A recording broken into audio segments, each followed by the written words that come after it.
ভারতীয় মজদুর সংঘ ত্রিপুরা হাস্তে সমগ্র শিক্ষা কর্মচারী সংঘ ফাসল আগলিক প্রেস ক্লাব কক্তমাথুমনি বসকাঙ্গ নাংকুকমানি কক সাকলাই রেখা তঙ্গ ত্রিপুরা হাস্তে সমগ্র শিক্ষা কর্মচারী সংঘনি কাজকো Sentu Das general secretary Kangsa Ram Reang cashier Pranab Roy Chowdhury কক্তমাথুমনি বসকাঙ্গ ত্রিপুরা হাস্তে সমগ্র শিক্ষা কর্মচারী সংঘনি কাজকো সেন্টুদাস সাকা 2015 বিশিব ইয়াকসি বদল হাপাঙ্গ তংমানি জরা সমগ্র শিক্ষানি रोंफोरोंनाय जब क्रिएशननि बागै हाइकोर्ट डिविजन बेंच मामला खालायजाकमानि आबुनि यागुलो समग्र शिक्षानि रोंफोरोंनाय 2017 बिसिनि आगस्टनि पहिला सालमारिनि सिमि आगस्टनि 7 सालमारि जरा आगरतला ओरिएंट चमनिव मंच स्नामै आरो दांसा स्नामै आरो सेबक रेगुलार खालायनानै सानमंतुयै खरांथि सालायमानि 2018 बिसिआव बाहायनो त्रिपुरा विधानसभा चंबारी अंगना सगांग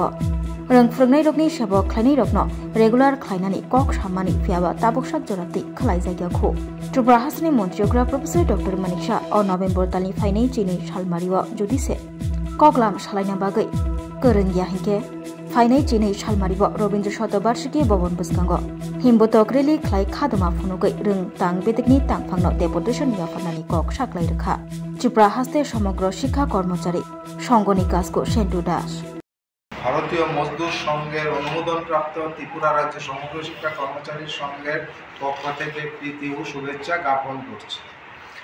আপনারা সবাই অবগত আছেন এবং আপনারা বিভিন্নভাবে দেখেছেন যে আমরা এর আগে 4টি প্রেস মিট করেছি এবং প্রত্যেকটা প্রেস মিটে আমরা রাষ্ট্রবাদী সরকারের মাননীয় শিক্ষামন্ত্রী তথা মুখ্যমন্ত্রীর কাছে আমরা বারে বারে আবেদন করেছি যে সুপ্রিম কোর্টে যে আমরা হাইকোর্টে দুইটি রায় জিতেছি এবং দুইটি রায়ের মধ্যে আমাদের নিয়মিতকরণ সহ সমস্ত সুযোগ সুবিধা দেওয়ার কথা বলেছে, অথচ সরকার কি করেছে, সুপ্রিম কোর্টে এসএলপি করেছে। তা আমরা আপনাদের মাধ্যমে আমরা রাষ্ট্রবাদীর মাননীয় মুখ্যমন্ত্রী তথা ডক্টর মানিক শাহর কাছে আমরা আবেদন রাখছি তিনি যেন অতি দ্রুত সুপ্রিম কোর্টের থেকে এসএলপি উইথড্রল করে আমাদের হাইকোর্টের ডিভিশন বেঞ্চের রায় মোতাবেক আমাদের নিয়মিতকরণ করে। আমরা ত্রিপুরা রাজ্যের সমগ্র শিক্ষা কর্মচারী সংঘ দেখছি যে এখনও যেহেতু সরকার আমাদের বিষয়ে পজিটিভ চিন্তাভাবনা কি করেছে এটা আমরা জানি না, সেই উপলক্ষে আমরা আগামী 12ই নভেম্বর বুধবার আমরা মাননীয় এসপিডি স্টেট প্রজেক্ট ডাইরেক্টরের নিকট আমরা গণডেপুটেশন দিতে যাচ্ছি ত্রিপুরা রাজ্যের সমগ্র শিক্ষা কর্মচারী সংঘ। সেই উপলক্ষে আমি সারা ত্রিপুরার সমগ্র শিক্ষা সকল শিক্ষক শিক্ষিকাদের আমি বলবো যে আপনারা সেদিন অবশ্যই অংশগ্রহণ করবেন এবং রবীন্দ্র ভবনের প্রাঙ্গণে জমায়েত হবে এবং এই জমায়েতে আপনারা সবাই আসবেন। যেহেতু সেদিন ওয়ার্কিং ডেজ, সেদিন আপনারা ছুটি নিয়ে সিএল বা স্পেশাল লিভ নিয়ে আপনারা অবশ্যই উপস্থিত হবেন এবং আন্দোলনকে সফল রূপ দিবার আমরা চেষ্টা করব এবং আমরা দাবি সনদ আমরা অধিকর্তার মাধ্যমে শিক্ষা অধিকর্তার মাধ্যমে আমরা রাজ্যের মাননীয় মুখ্যমন্ত্রীর কাছে আবারও প্রেরণ করব, কারণ এটা আমাদের ন্যায্য দাবি এবং আমরা রাষ্ট্রবাদী সরকারের কাছে আশাবাদী, কারণ আমরা খুব অসহায় অবস্থায় আছি। এই অসহায় থেকে আমরা রাজ্যের মাননীয় শিক্ষামন্ত্রী তথা মুখ্যমন্ত্রী সেই আমাদের নিরসন করবেন, আমাদের সমস্যার সমাধান করবেন, এটা আমরা আশা ব্যক্ত করছি। তাই সকল শিক্ষক শিক্ষিকাদের বলছি আপনারা অবশ্যই 12ই নভেম্বর রোজ বুধবার রবীন্দ্র ভবন প্রাঙ্গণে আসবেন। সেখান থেকে মিছিলে আমরা শিক্ষা অধিকর্তার কাছে আমরা গণ ডেপুটেশন দিব।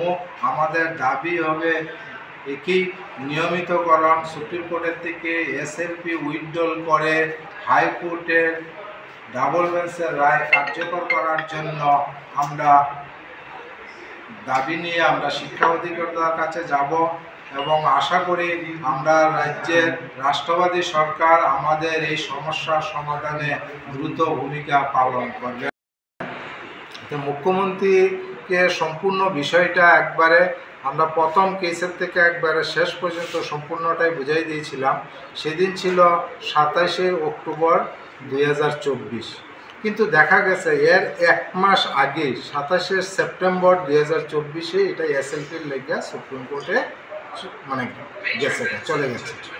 তখন মুখ্যমন্ত্রী আমাদেরকে দেখছে যে এটা আমাদের ন্যায্য, ঠিক আছে, তাই না বিষয়টা ভালো করে জানেন না, তাই না আমরা বলার পরে তাই না জানতে পারছেন, তাই না বলছেন যে সবাইকে নিয়ে তাই না বসবেন, বসে আপনারটা কি করা যায় এটা নিয়ে তাই না দেখবেন। এরপরে তাইনের সাথে তো আর আমরা দেখা হয় না, যদিও আমরা চিঠি দিয়েছি, তাইনের সাথে আমরা কখনো আমরা অ্যাপয়েন্টমেন্ট দেয়নি। মামলাটা এখন সুপ্রিম কোর্টে চলছে। তখন আমরা সেই জন্যে আজকে আমরা এখানে সাংবাদিক সম্মেলন, এবং সেই সাংবাদিক সম্মেলনের মাধ্যমে আমরা গণডেপুটেশন দেব, এবং সরকার যদি আমরা সাথে এক টেবিলে বসে আলোচনা করে যে আমরা কি অসুবিধা বা কোন জায়গার সমস্যা, আমরা আশা করি সরকার এটা সমস্যার সমাধান করবেন। কারণ তাইনে তো এই সময় বলছেন যে তাইনে ব্যাপারটা ভালো করে জানেন না, সেই দিন তাইনে ব্যাপারটা ভালো করে জানতে পারছে। দপ্তর যখন ওনার কাছে আছে, তাহলে শিক্ষা দপ্তরটা উনি এখনো আমাদের অবস্থা সম্পর্কে ওয়াকিবহাল না। আমরা মনে করছি যদি ওয়াকিবহাল হতেন তাহলে অবশ্যই উনি এই সমস্যার সমাধানে এগিয়ে আসতেন। কতদিন হয়েছে রায়টা? 2024 সালের জুলাই মাসের 16 তারিখ ডিভিশন বেঞ্চ ফাইনাল রায় বা দ্বিতীয় রায় দিয়েছে যে ওদের নিয়মিতকরণ করার জন্য টেটেরও দরকার নেই, ডিএলএডেরও দরকার নেই। যারা 2011 আগে নিযুক্ত হয়েছে। কতজন আছেন আপনারা? সমগ্র শিক্ষা শিক্ষকের সংখ্যা সালে পুনরায় মাননীয় ত্রিপুরা হাইকোর্টের ডিভিশন বেঞ্চে মামলা দায়ের করেন। ইতিমধ্যে 2024 সালে সমগ্র শিক্ষার শিক্ষকরা ভারতীয় মজদুর সংঘের অধীনে ত্রিপুরা রাজ্য সমগ্র শিক্ষা কর্মচারী সংঘ নামে একটি ইউনিয়ন গঠন করে। 2024 সালের 16 জুলাই মাননীয় ত্রিপুরা হাইকোর্ট 2021 সালের দায়ের করা মামলা রায় দিতে গিয়ে রাজ্য সরকারকে নির্দেশ প্রদান করেন যে 29শে জুলাই 2011 সালের পূর্বে নিয়োগপ্রাপ্ত সর্বশিক্ষার শিক্ষকদের নিয়মিতকরণ করার জন্য টেট এবং ডিএলএড এর কোনো প্রয়োজন নেই। 2024 সালেই মাননীয় হাইকোর্টের ডিভিশন বেঞ্চের এই রায়ের বিরুদ্ধে রাজ্য সরকার সুপ্রিম কোর্টে এসএলপি দায়ের করে। আমরা মাননীয় সুপ্রিম কোর্ট থেকে এসএলপি প্রত্যাহারের দাবিতে তথা রাজ্যের সমগ্র শিক্ষার শিক্ষকদের নিয়মিতকরণের জন্য আগামী 12ই নভেম্বর 2025 ইংরাজি বুধবার সমগ্র শিক্ষা প্রকল্পের অধীনে কর্মরত শিক্ষকদের এক সুবিশাল র্যালি নিয়ে রাজ্যের প্রাথমিক শিক্ষা অধিকর্তা মহোদয়ের নিকট এই বিষয়ে একটি ডেপুটেশন প্রদান করতে যাচ্ছি। এই ডেপুটেশনে আনুমানিক শিক্ষকদের সংখ্যা 4000-এর উপর হবে আমরা আশা করছি। এই পরিপ্রেক্ষিতে আমি ত্রিপুরা রাজ্য সমগ্র শিক্ষা প্রকল্পের অধীন সমস্ত শিক্ষকদের প্রতি আন্তরিক আহ্বান জানাচ্ছি যে আপনারা সকলে ঐতিহাসিক কর্মসূচিতে সক্রিয়ভাবে অংশগ্রহণ করুন এবং আপনাদের ন্যায্য দাবির পক্ষে ঐক্যবদ্ধ কণ্ঠস্বরকে আরও শক্তিশালী করুন। আমরা ভারতীয় মজদুর সংঘের পক্ষ থেকে রাজ্য সরকারকে অনুরোধ করব যে রাজ্য সরকার যেন সমগ্র শিক্ষার অধীনে কর্মরত শিক্ষকদের প্রতি সহমর্মিতা পোষণ করে মাননীয় সুপ্রিম কোর্ট থেকে এসএলপি প্রত্যাহার করে এবং অবিলম্বে সমগ্র শিক্ষার শিক্ষকদের প্রতি নির্বাচনী প্রতিশ্রুতি পালন করে মাননীয় হাইকোর্টের নির্দেশ কার্যকর করার মাধ্যমে সমগ্র শিক্ষার শিক্ষকদের নিয়মিত করে। ভারত মাতা কি জয়। ত্রিপুরা রাজ্য সমগ্র শিক্ষা কর্মচারী সংঘ জিন্দাবাদ। আমলে সমগ্র শিক্ষার শিক্ষকরা চাকরিতে নিয়মিতকরণের জন্য ত্রিপুরা হাইকোর্টের ডিভিশন বেঞ্চে মামলা দায়ের করে। পরবর্তী সময়ে সমগ্র শিক্ষার শিক্ষকরা 2017 সালের 1 আগস্ট থেকে 7 আগস্ট পর্যন্ত আগরতলার ওরিয়েন্ট চমুনিতে অস্থায়ী মঞ্চ বানিয়ে চাকরিতে নিয়মিতকরণের জন্য আমরণ অনশন কর্মসূচি পালিত করে। এই অনশন মঞ্চে বর্তমান রাষ্ট্রবাদী সরকারের অনেক হেভিওয়েট নেতৃত্ব সমগ্র শিক্ষার শিক্ষকদের দাবির প্রতি সহানুভূতি জানিয়ে তাদের সমর্থন জ্ঞাপন করে। 2018 সালে ত্রিপুরা বিধানসভা নির্বাচনের প্রাক্কালে ভারতীয় জনতা পার্টি তাদের ভিশন ডকুমেন্টের 7 নম্বর পাতার 10 এবং 14 নম্বর পয়েন্টে চুক্তিভিত্তিক কর্মচারীদের নিয়মিতকরণ তথা সমগ্র শিক্ষা প্রকল্পের শিক্ষকদের চাকরির অনিশ্চয়তাগুলি দূরীকরণের কথা উল্লেখ করে। 2021 সালের 23শে ফেব্রুয়ারি মাননীয় ত্রিপুরা হাইকোর্ট 2015 সালের দায়ের করা মামলার রায় দিতে গিয়ে রাজ্য সরকারকে সমগ্র শিক্ষার শিক্ষকদের নিয়মিতকরণের জন্য নির্দেশ প্রদান করেন। রাজ্যের তৎকালীন মাননীয় শিক্ষামন্ত্রী শ্রদ্ধেয় শ্রী রতনলাল নাথ মহোদয়ের উদ্যোগে তখন সমগ্র শিক্ষার শিক্ষকদের জন্য একটি স্কিম চালু করা হয়।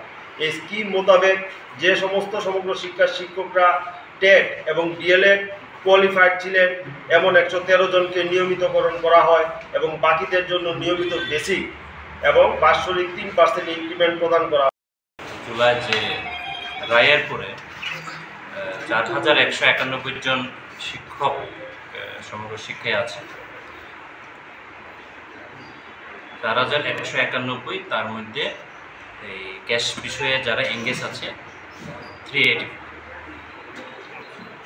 দেখেন, মুখ্যমন্ত্রীর সাথে আমরা বসে আলোচনা করলে বুঝতে পারবো, কারণ আমরা অনেকগুলো বিষয়ই আছে। যেমন আপনারা আজকে সাংবাদিক সম্মেলনের মাধ্যমে আমি বলি যে আজকে মাসের 7 তারিখ, যেমন আমরা 2টা ডিস্ট্রিক্ট, খোয়াই ডিস্ট্রিক্ট এবং সিপাহী জেলা ডিস্ট্রিক্ট কখনো বেতন হয় না। আদৌ কি এটা মুখ্যমন্ত্রী জানে কি জানে না, ব্যাপারটা আমরা সেদিন যখন আমরা ডেপুটেশনে যাবো সেদিন এটা আমরা পুরোটা ক্লিয়ার হতে পারবো। কারণ এর আগে তো না জেনে তো কইতে পারতাম না। মুখ্যমন্ত্রী আপনারা আশ্বাস দিচ্ছে যে তাইনে আমরা বিষয়টা মানবিক দৃষ্টিভঙ্গিতে দেখবেন এবং সবাইকে নিয়ে বসবেন।